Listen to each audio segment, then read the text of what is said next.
UFC Fight Night Vegas 110, Garcia versus Onama just took place, and I'm going to go through the entire card, starting with the early prelims, ending with the main event, giving my prediction and breakdown for every single fight on the card, starting with the early prelim opener of Talita Alencar versus Ariane Carnelossi.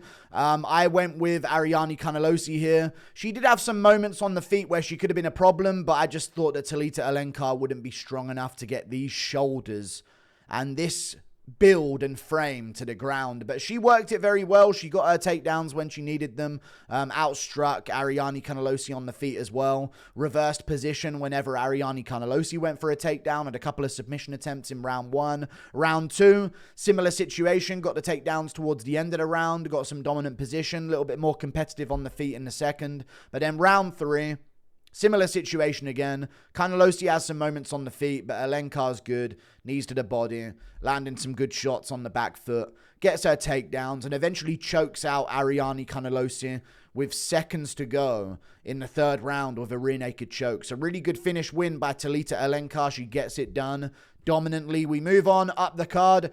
Rowe versus Seokhyeon KO. Seokhyeon KO dominates every single round of the fight. No success from Rowe, really. He had a reversal in the fight, but that was about it, and that's only because of how much Seokhyeon KO dominated him. It wasn't that fun to watch. He didn't really do that much, but he dominated the control time of the fight. He dominated the grappling. He just kept control, got the takedowns, and Rowe just had no way of getting back up to his feet. People forget, man, Oban Elliott was able to get back up to his feet in moments, you guys. He's the real winner here, guys. If there's one thing I know from this fight, no. But still, Seokhyeon KO, not a one-hit wonder. Didn't just come in and shock the odds because he was overlooked or anything like that. This is a proper, good prospect that had a really good performance, you know. He just wasn't the most fun. Round 3, Rowe hit a bit of a reversal, but Seokhyeon KO was stinging him on the feet early in the rounds with power, and then once he did that, Rowe was just there for the takedown, and Seokhyeon KO dominates over 3 rounds with a decision. Not the most exciting again, as I said, but he wins on control time. I think he controlled him for 14 minutes of the 15-minute fight, which is insane. And he also did some damage as well, not to be jailed and Almeida on the scorecards. We move on. Ardelean versus Montserrat Conejo Ruiz. I went with Ardelean. I thought this was pretty confident for me that she was going to win. And she dominated Montserrat Conejo Ruiz across the fight. Round 1, pieces her up on the feet, but it's a little bit more competitive. But I thought she still won the first round very easily. On the feet, she was landing the better shots. She had Montserrat Conejo Ruiz's nose busted up or a cut on her face or something. And I think that's one of the bad things about having that white UFC t-shirt on. I'm not just finding a reason to have the t-shirt off of this fighter, by the way, but I think it's bad because it shows all of the blood and it sticks to the shirt. So it was like a messy first round for Conejo Ruiz. And Ardelean was just looking good on the feet. After the first 2 fights, this was the more entertaining fight on the prelims. She started picking up the pace in round 2. I thought she was actually going to get a finish at one point in round 2. She was that far ahead on the strikes, peppering away at Montserrat Conejo Ruiz. Jab, pull count on her right hand, jab again. It was just non-stop. Front kicks to the body were good as well. She kept going to the body with punches and kicks. That sort of mixed it up well on Conejo Ruiz. And then round 3, similar situation. Both girls got takedowns. I think Montserrat Conejo got a takedown at the end. No, I think Ardelean got a takedown at the end. Montserrat got one for a second early in the third. But again, just got pieced up for the majority of the round. Landed some good shots back, but it was just too much distance management and control for Ardelean. She dominates the fight over 3 rounds. Very clear striking decision victory. For Ardelean, she's on a win streak now, I think. So she looks pretty good. Looks like she can put together a bit of a streak here at women's strawweight. The stand-up didn't look bad, and her takedown defense is pretty good as well. She's pretty physical for the division. Conejo Ruiz is a little bit small, which is sad to say for strawweight, but it's like Joshua Van at UFC flyweight men's division, so it's just a bit tough. She seems to be a bit too easily pushed around and bullied at range on the feet. We move on. Vieira versus Norma Dumont.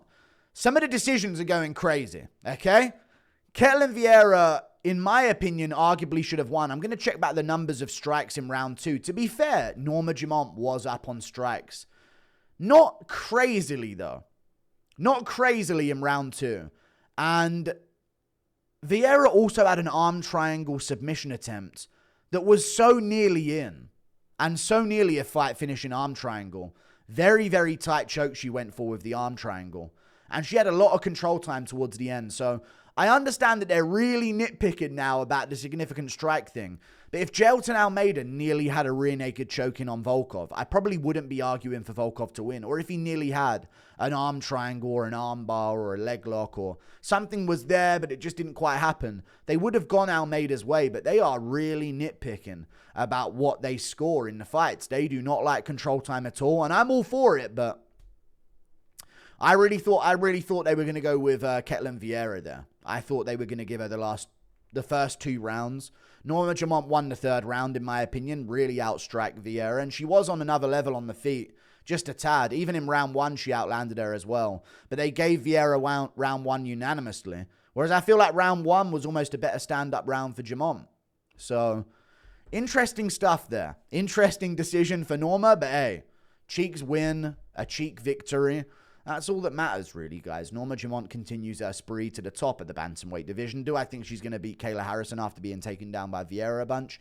Probably not, but Norma Dumont gets a very lucky decision victory by split decision, to say the least, because they are really nitpicking damage over control now. We move on.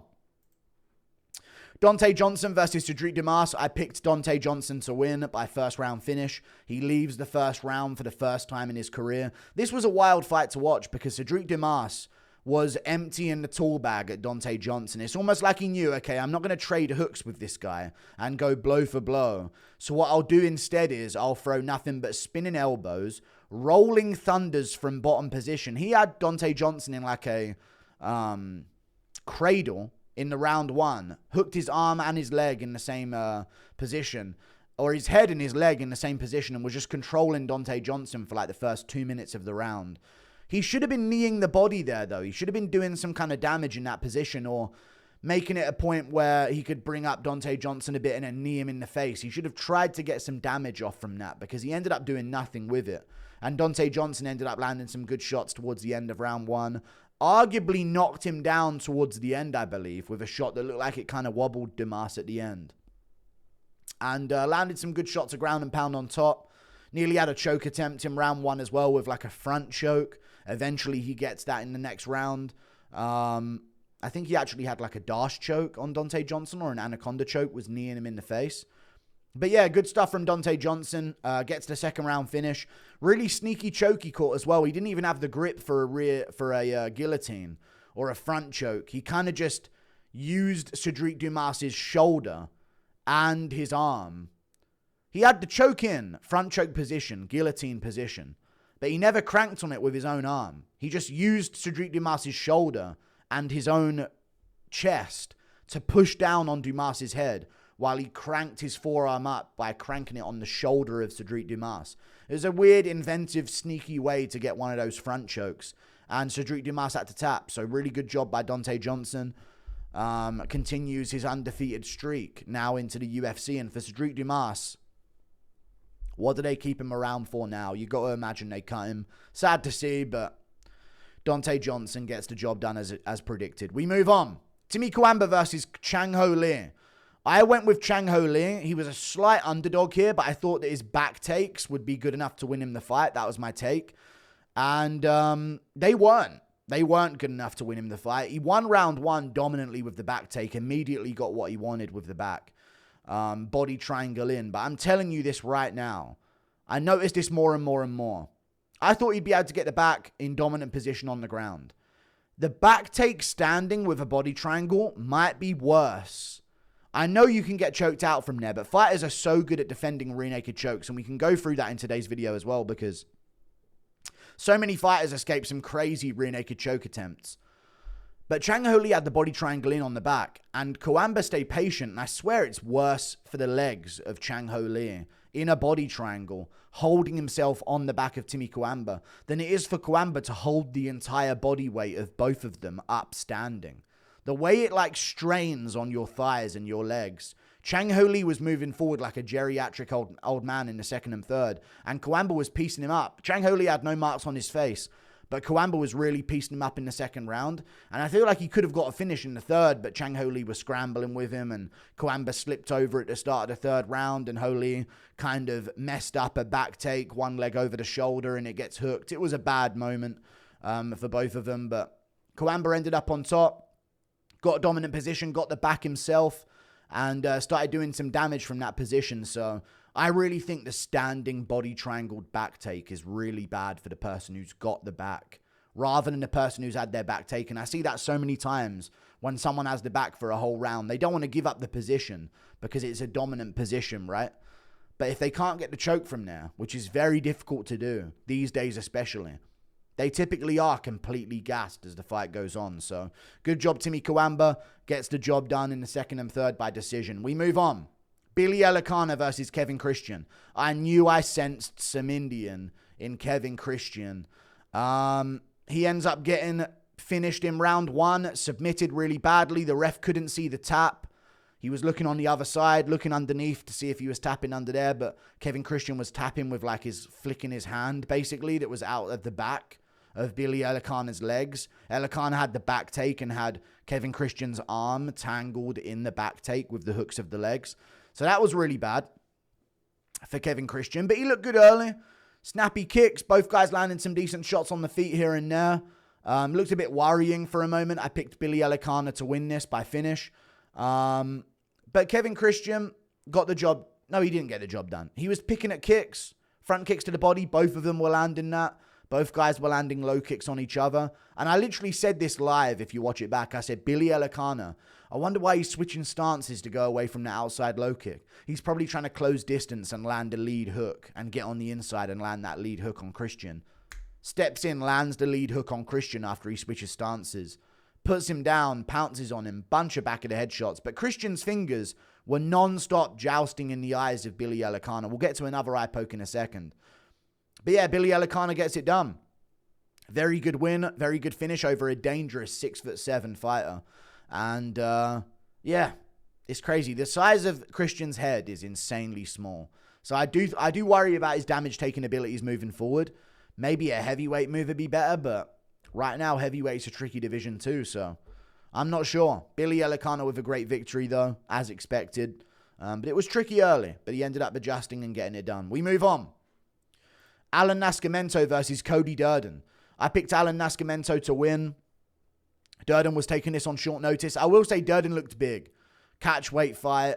Obviously wasn't in peak flyweight shape, but he looked big. Like the narrowness of Allan Nascimento in comparison to Durden was very obvious, and Durden was pressuring him.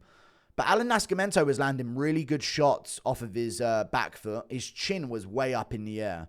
But Durden's not really got that one punch put him out power. So he was peppering Nascimento with punches with the jab and the two.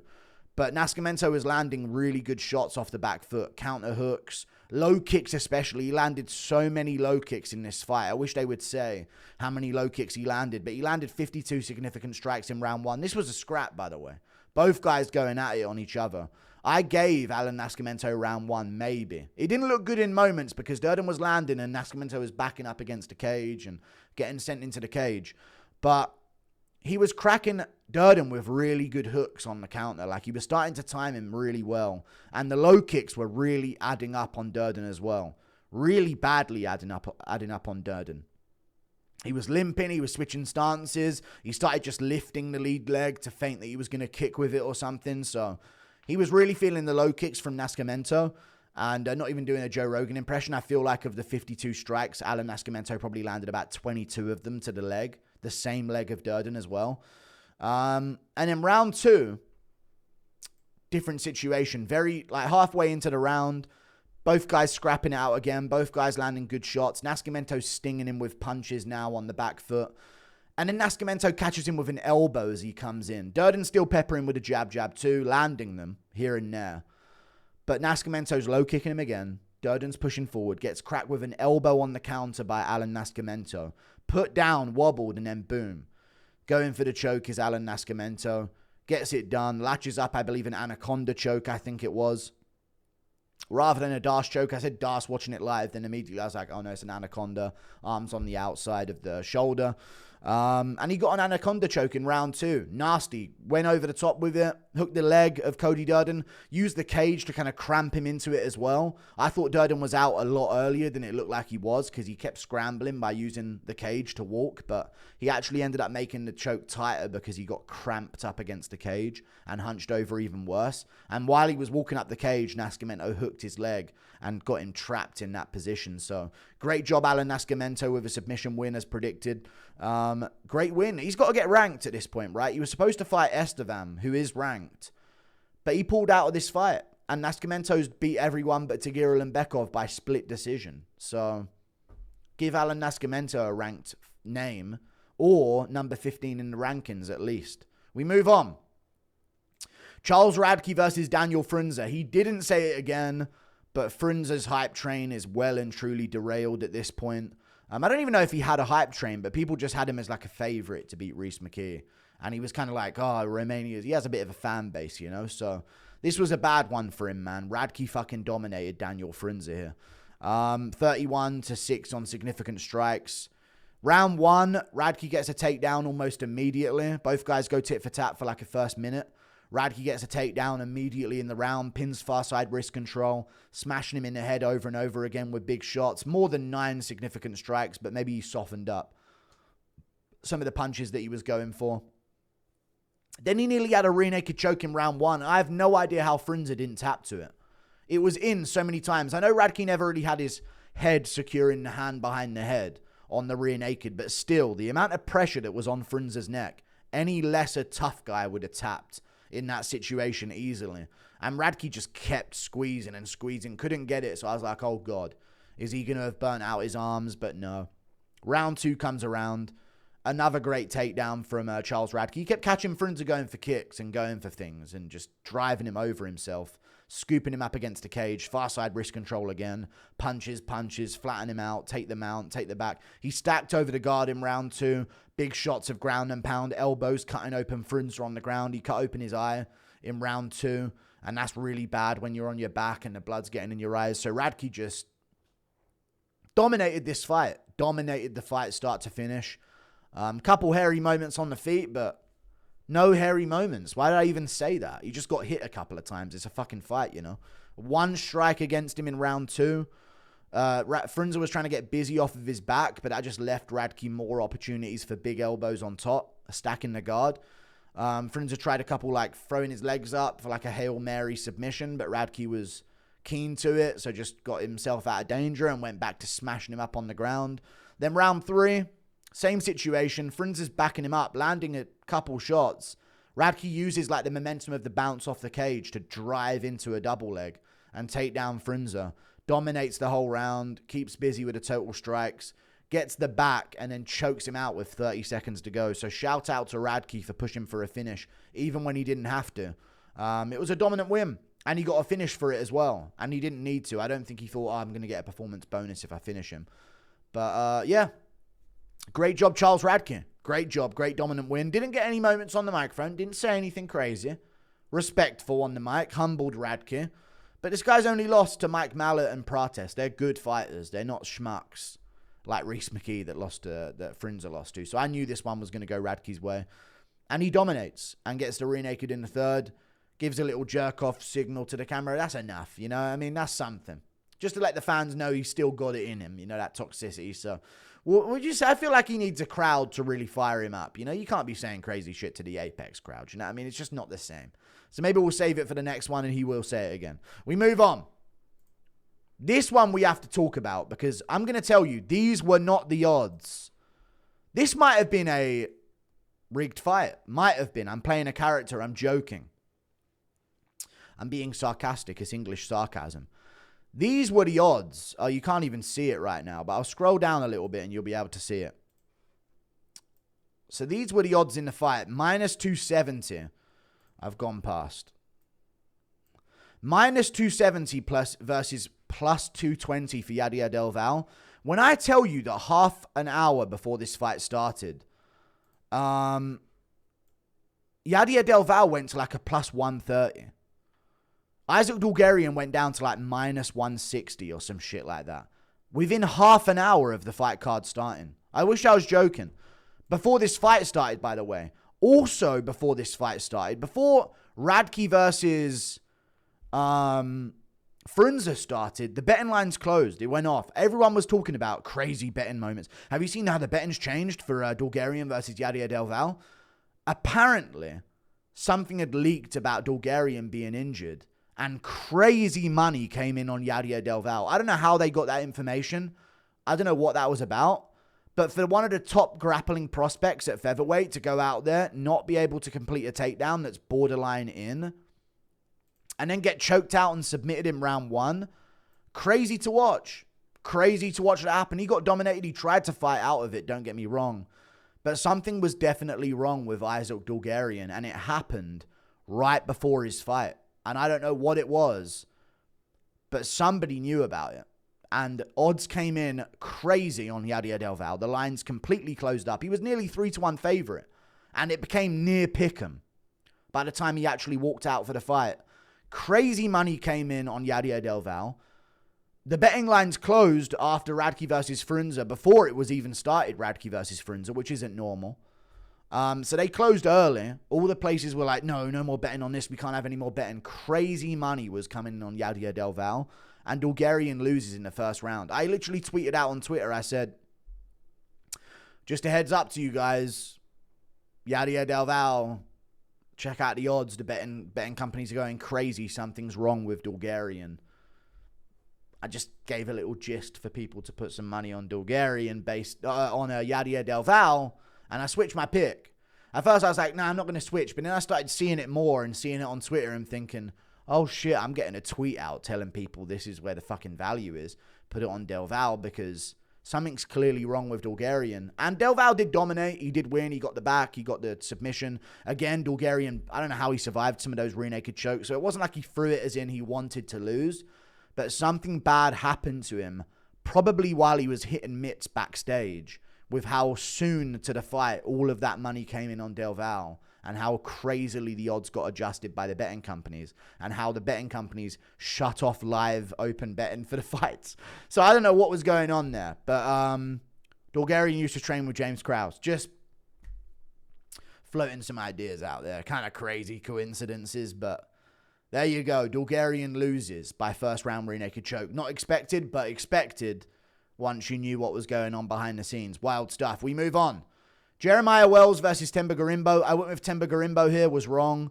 Round 1, he started very well. He had good moments over Jeremiah Wells. Dominant position. Stinging him with shots on the feet.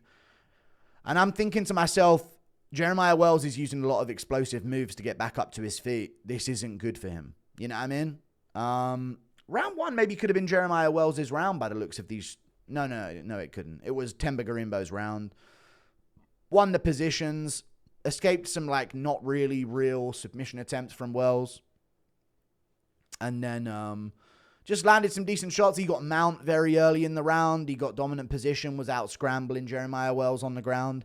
But then in a shock twist, Jeremiah Wells, I think he actually had far side wrist control, was punching him in the head a bunch. Shock twist, Jeremiah Wells puts the cardio and pace on Temba Garimbo with the grappling. Temba just wasn't stuffing the takedowns as urgently as he needed to. Was doing well on the feet. Wells was doing good on the feet as well. But he just got the takedown. He won the scrambles. Temba took him down in round 2. Jeremiah Wells gets back up, shoots a takedown at some point in round 2, gets on top towards the end of round 2, lands some decent shots. I think he nearly had an arm triangle a couple of times in the fight that he was pushing for. And, wins the second round. And then round 3, even better for Jeremiah Wells. Temba was so all over the place on the feet. Cardio diminished. And he's getting outpaced and pressured by Jeremiah Wells, which is not something that should be happening. You should be breaking him as the fight goes on. He's very explosive. But yet, Temba just couldn't escape dominant position, man. That was the difference. Once Jeremiah Wells had dominant position, he was too big, too strong for Temba to escape it. When Temba had dominant position, Wells could just push off and get back up. And that was the difference in this fight. Wells ends up winning the fight by decision, 2 rounds to 1, 29-28. Crazy stuff. Not crazy. It was a bit of a shit fight, but, you know, Wells at one point threw a spinning back kick to the shin. So that was fun. But Wells looked all right in the grappling, and his cardio looked improved. So, good job, Jeremiah Wells, Temba Garimbo. You think he'd have more hustle based on the story and the way he talks, but Really gave up the hustle in those later rounds. We move on. Now, this is where it just fucking is too good to be fucking true. Right, then. So, I picked Ante Delija, and for a second I thought he'd got it. We all did. He starts teeing off on Waldo Cortes Acosta against the cage. In the middle of this, one of the punches is like an open swinging eye poke. It wasn't like an outstretched fingers like this. He like swung a left hook eye poke, basically. And it got Waldo Cortes Acosta in the eye. Immediately covers his eye. You're thinking, oh, you just punched him with a left hook in the eye. Ante finishes by TKO. No. The script is in. Tom Aspinall couldn't possibly look worse right now. Aspinall's teammate, already it's bad for Tom. Aspinall's teammates, oh no, he's won by eye poke TKO. Would you believe it, dude? How ironic is this? Absolutely crazy, the script. How could this make Tom look any worse after he just complained? Ante Delija said, I've had 33 pro fights, never eye poked a single fighter. It won't ever happen in my career. Bang, he's eye poked Waldo. Waldo's covered. TKO, doesn't TKO him, just kind of like Waldo just covers and then bunch of punches tee off from Ante Delija. They're continuing. Ante's celebrated. He's done. He's up on the cage. I don't know if he was up on the cage, but he's like, yes, I fucking did it. You know, he's amped up. He's got a first round TKO in his mind.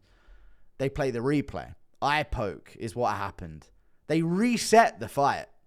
Waldo's like, okay, give me a moment, but he's ready to continue. So he just goes, all right, blinks it out, and he's ready. Need that to be clear, okay? Because I'm going to see a lot of tweets about this. All right, blinks it out. He's fine to continue. Good, okay, let's start the fight again. His eyes are up. He's still twitching well. The first fucking punch he throws, he knocks out Ante Delija in the reset. Ante throws a jab at him. He fucking pulls it, eats it a bit, and then fucking cracks him with a right hand over the top. Finishes Ante Delija by KO in the first round. Starts dabbing his eye afterwards. I don't know how it was like fine in the fight like this, all wide-eyed, cracks him with a punch, sees everything coming, and then all of a sudden it's really bad again. But I can't like mock him for it because I just fucking spent a week defending Tom, so yeah, tough innit, man. The fucking next card, are you kidding me? At heavyweight, on Tom's teammate that defended him about the eye poke, said he'll never eye poke anyone. Are you fucking... Ante's in. Oh, Ante's out cold. That's how fucking perfect this lined up to be again, to make Tom look bad again. It's fucking insane. Team Aspinall's on a generational promotional downfall. Really. It's so bad. Such a bad look. One thing I will say, though, shout out to Waldo Cortes Acosta. I'm glad everything's okay with his eye. Because he said, he even called out Aspinall in the post-fight speech. Aspinall, you see that shit? You weren't blind, though. He's at the post-fight press conference looking around, fine. Yeah, you know, this happened, and then they reset it, and then I was ready to go. And he's fine, thank God. But, like, you're not blinded by that, okay? Even in the other bit, he's, like, padding his eye, and then they go into a team picture, and he's all good. Eyes open like this. And then it gets to the post-fight interview, and he goes, and starts patting it again. Like, it was a weird one, but I know what Waldo's doing, and it's genius, dude. It's fucking genius. Everyone's posting it. It's going to go viral, and we called out Tom afterwards. How the fuck is this the next card on Tom's teammate who I poked Waldo? Waldo KOs him with the fucking first punch he throws once they reset the fight and then calls him out on the mic. You couldn't have wished for a worse fucking outcome for Tom. But great job at Waldo Cortes Acosta, though. He got eye poked, he fought back, he got a KO. It happens sometimes, you know. People get eye poked every card. It happened earlier on this card as well. And people were going for the finger joust in the eyes a bunch. So, you know, that was that. Waldo just fucking made Tom look like a right cunt. But Tom still can't see, and Waldo can see just fine. So thank God for that. Great job, Waldo. Eye pokes aren't all the same. You're blinded by them or you're not. Sometimes people recover immediately, but man, it don't look fucking good. And the guys were no champs in anything higher weight class in boxing. Any UFC champion, not for years, are just going off about it. So that's another week of bullshit we're going to have to listen to.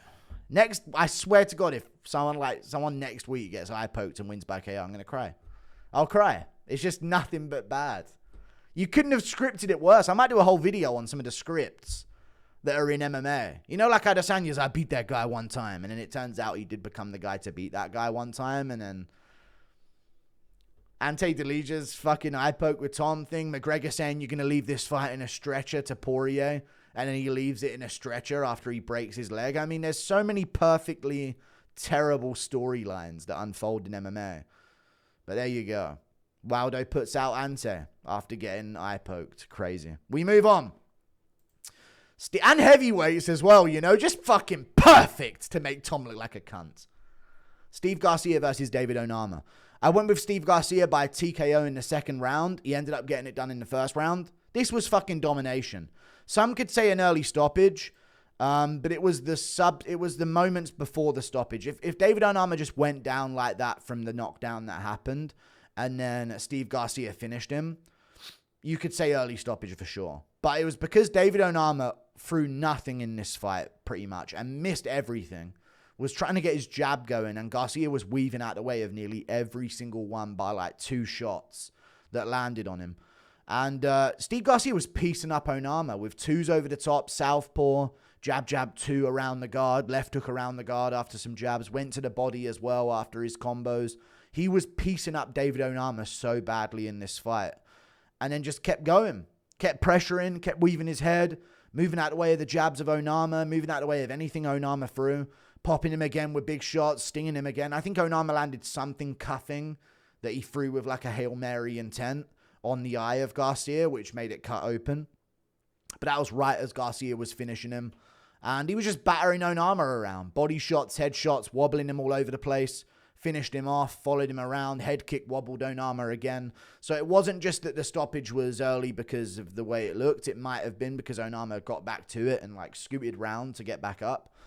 But it was because he'd been wobbled on like 2 different occasions and he just non-stop wobbling backwards for like a minute straight. And then boom, the finish happened. So the ref's going to look at that and take the last minute into consideration. So dominant win from Steve Garcia. For some reason, he called out Max Holloway for the BMF belt on the mic. Never going to happen. Should have had a bit of a realistic call out like Arnold Allen, Yusuf Zalal, or a Brian Ortega, or an Aljo, or any of these names that you could have got a fight with. Lerone Murphy even, if he's not getting a title shot. But went with Holloway for the BMF belt at lightweight, not even in your division.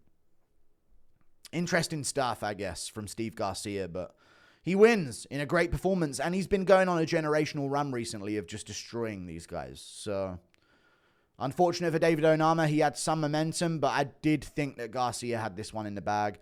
I went overall on picks pretty well. I got Garcia. I didn't get this. I thought I did for a second. I think everyone thought that, but no, all good. Wells Garimbo, I got wrong. So I went 1-0, 1-2, 1-1, 1-2. I switched to Yadia because of the crazy odds situation. So I went 2-2, 3-2, 4-2, 5-2, 5-3, 6-3, 7-3, luckily with the decision. 8-3, 9-3, 9-4 overall on the card. Not bad for some crazy outcomes. See you later. Goodbye. Toodle pip. What a fucking cunt of a situation this is, by the way. I'm going back to it. The next card, heavyweight, Tom's teammates on the card. And this is the outcome. And the same old people on Twitter are going off again. It really does grind my gears. This is such a bad look for Tom. But I know Waldo's fine. Like, he doesn't have his eye closed non-stop. He's not going to have to go to a hospital. He's got his eye open, fine, answering questions at media there. But fucking hell, man. It's so fucking annoying. Because there are, like, non-consequential eye pokes where someone gets eye poked and they're fine. They genuinely are fine to continue. Just give them a minute to realize what's happened. And their vision's back and they're ready to go. It happens all the time. But then there's some that genuinely blind people. And they're just, the people on Twitter are going to pick and choose. Just let him have like Manel Cap as flyweight champ because it's getting sad. But it's fucking annoying, man. Tom's teammate just said, eye poke's disgraceful. You should have been really harshly punished for that, Cyril Gane should have. I'd never eye poke anyone. I never have in my 33 pro fights. Does it, gets a finish-ish. They stop it. They say, no, it was an eye poke. Resume. First fucking punch he throws. We couldn't have made it to the third round and got this one back immediately after. Then he's holding his eye again. And I know what Waldo's doing there is fucking genius. But he was hurt to the eye. But fucking hell, man. I know exactly what he's doing. Because he's firing in the post-fight. He's took his eye off and like took a pose for the camera like this. It obviously was a bad eye. I'm not saying he's lying, by the way. It was obviously an eye poke. But he knows the fucking audience that he's going to farm from this, dude. I bet you there's going to be a whole new Waldo Cortes Acosta following on Twitter after this. I just see it coming a mile away, guys. Wild outcome. The very next card as well. They couldn't have waited till December before someone fought through an eye poke and got a KO win. Immediately afterwards, same division on Tom's teammate. Calls him out in the post-fight speech. Fuck off. See you later. Goodbye. Tom's was fucking worse and he still can't see. I genuinely don't know if Tom can actually see. I had a thing about Tom sitting there at home with Andy describing him. Ante's one. Yeah, it's good that. TKO. Be good. Oh, fucking hell, Dad. That's amazing. Anyway. Oh, fucking hell. Let's celebrate. Can you type him a message on my Instagram for me? What else is happening, Dad? Ante is dead. Yeah, he's done. He's done now. He's been KO'd. Yeah. Eye poke. Fought back. Waldo did. He's calling you out, Tom. Oh, fucking hell, Dad. Can't get fucking worse for me, mate. That's terrible. Yeah, Ante's done. Tough that. See you later. Goodbye.